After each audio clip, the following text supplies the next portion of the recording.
Sorry. I don't know if it's recording me right now. I guess it just recorded 2 seconds of me trying to read something. Yeah. All right.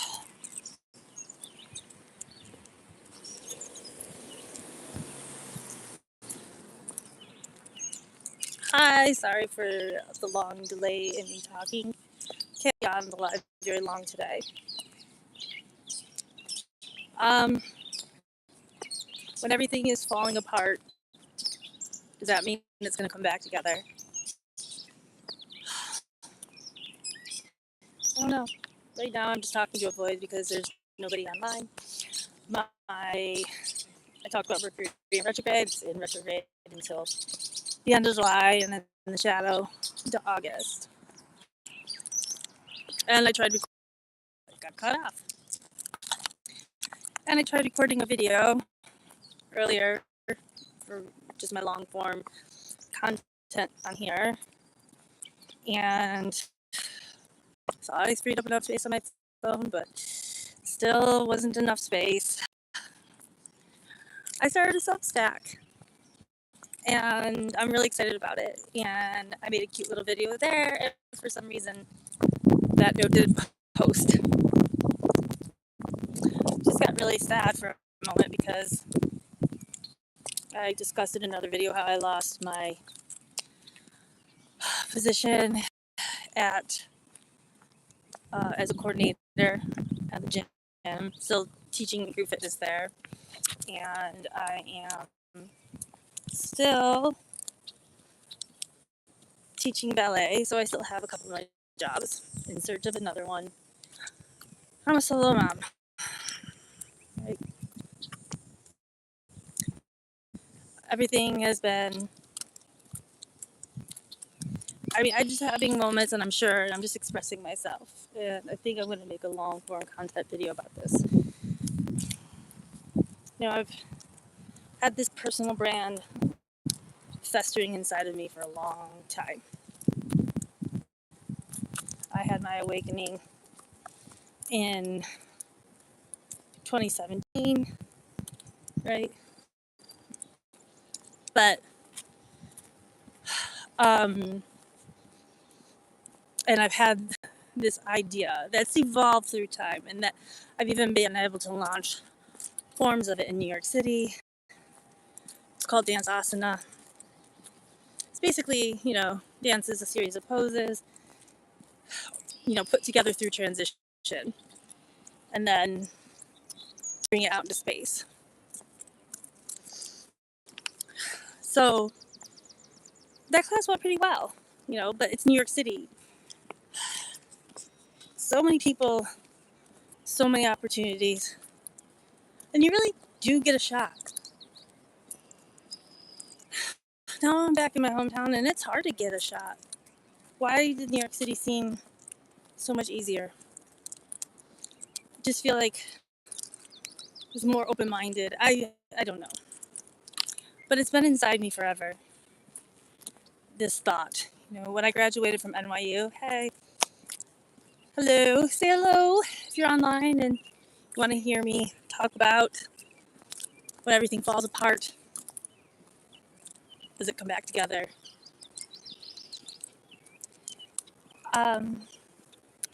So yeah, like I was in the Tisch School of the Arts. Got my MFA there, and one of the last things that was said to us by the chair in my program, and it really resonated with me. You've heard me talk about it before. Yoga's been a big part of my life. It was life-changing for me. I couldn't dance anymore. I had a bad injury, then yoga came into my life, and then I ended up having, there's so many things going through my mind. Yoga came in my life, and I ended up healing because of it. It's so hot today. Summer though.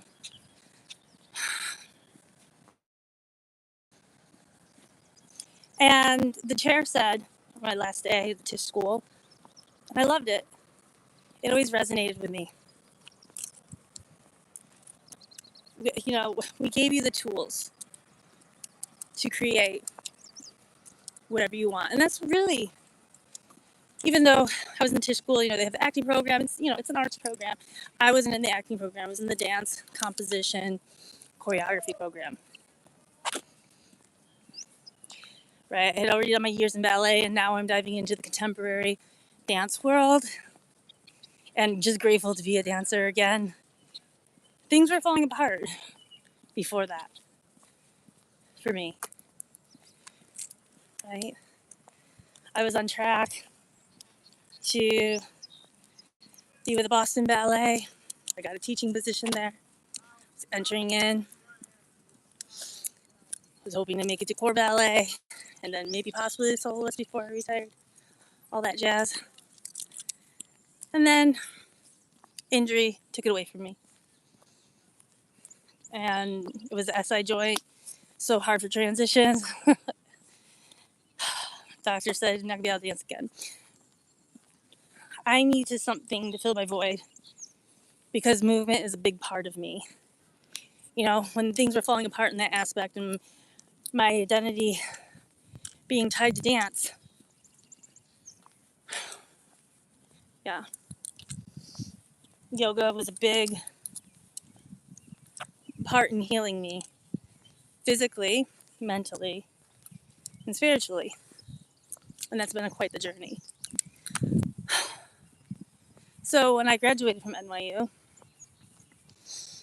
and in that program too, we were just taught in that program at Tisch, you know, to not just do steps, you know, where choreography, where movement comes from, to take what you've learned from the past and to bring it forward with your own voice.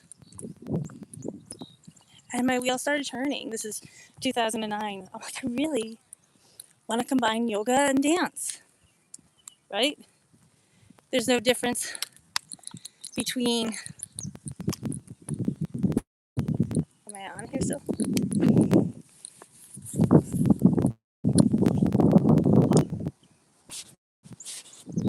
I think I'm still on. It's telling me my phone is.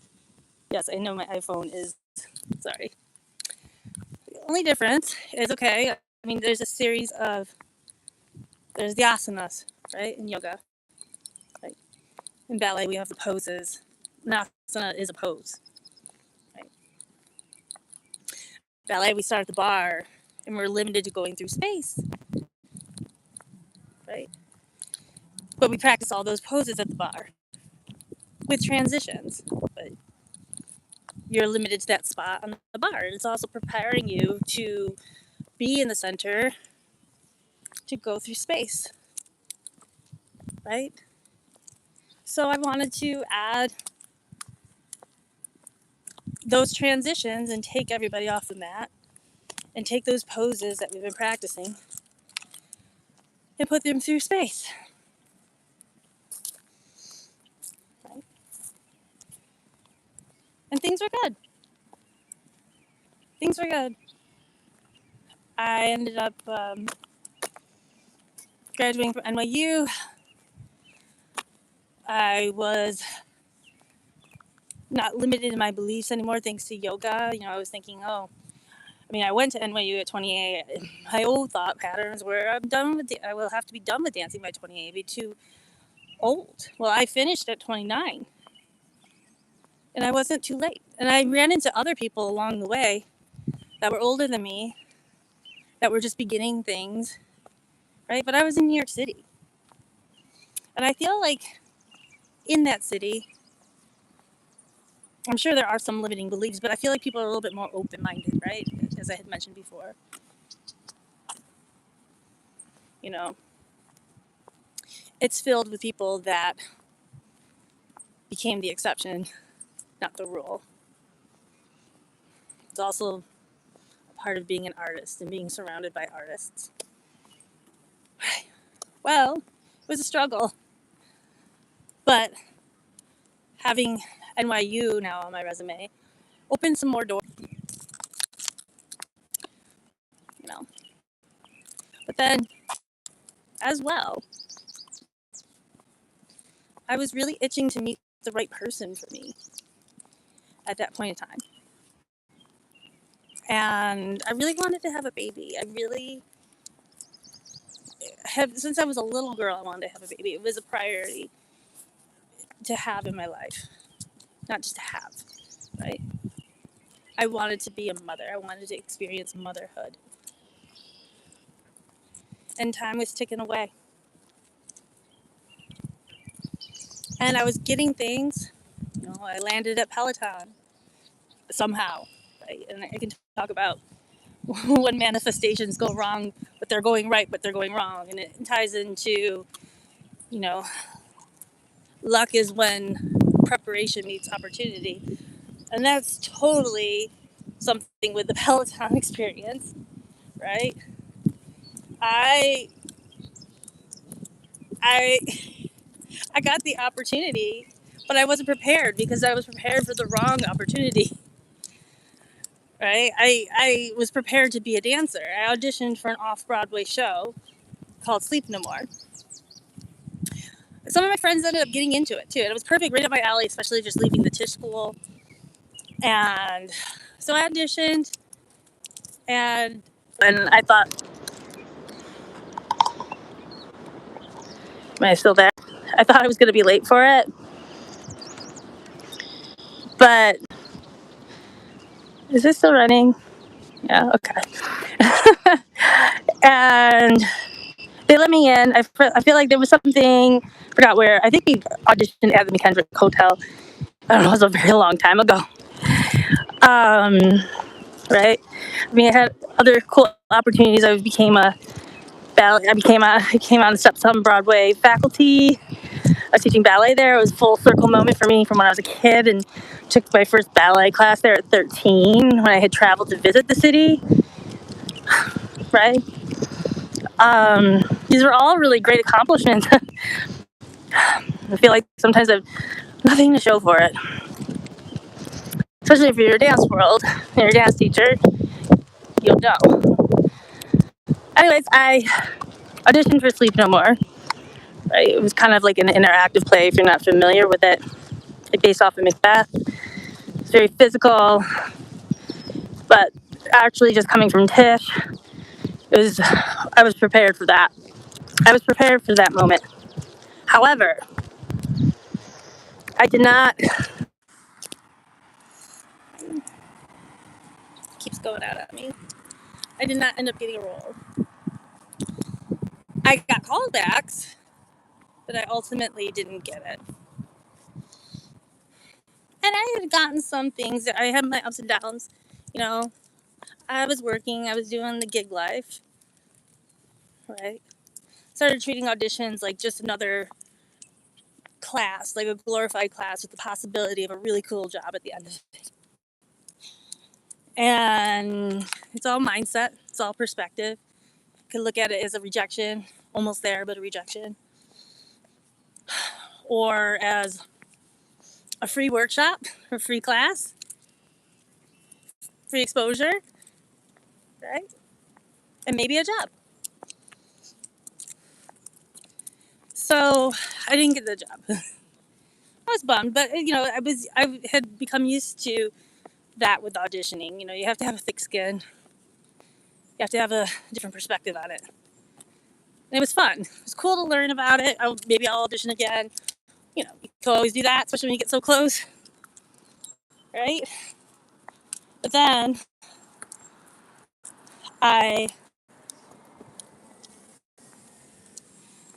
I ended up. Yeah, I'm gonna come over here and stop walking for a second. So I keep talking. I was on hill. But then 2 years, and also too, I remember at the audition in particular, I was like, can I? Sometimes I would start asking like for my headshot back because they're expensive, and I remember them saying like, no, like we really want to keep you on file. There might be something else. Like, yeah, that's what they always say. Like, yeah, fine, just keep it. Then 2 years later, I get an email from this Andrew Kratz. And meanwhile, things were falling apart in this timeline, this point in time too. God, so that was like maybe 2010, 2011 when I auditioned for that. We're headed into, I know for a fact, 2013, because in 2014, everything changes. And in that meantime too, like, I start, I'm dating, trying to find the one. I ended up with a couple of guys, and I was kind of in these long-term relationships, and they weren't going anywhere, right? Except for frustrating me. And now I'm 31. Now I'm 32. And then I just watching time tick away. In the midst of this one last relationship, I'm interrupted again so many times. I'm so over this. I am so over this. Mercury retrograde. I'm gonna do a part 2. I think this is part 1. Again, there's a couple of people on at different points. There's nobody on right now, anyways. I'll put it in playback. Coming back through these also to get other ideas for long form content, right? But even though I'm gonna make a part 2, I'm gonna say it right now. This is my perspective right now. When everything falls apart, does it come back together? No. It will come back, but it's gonna be completely different. And more on that later. Bye. Oh, I can't even turn this thing off. Okay. See you later.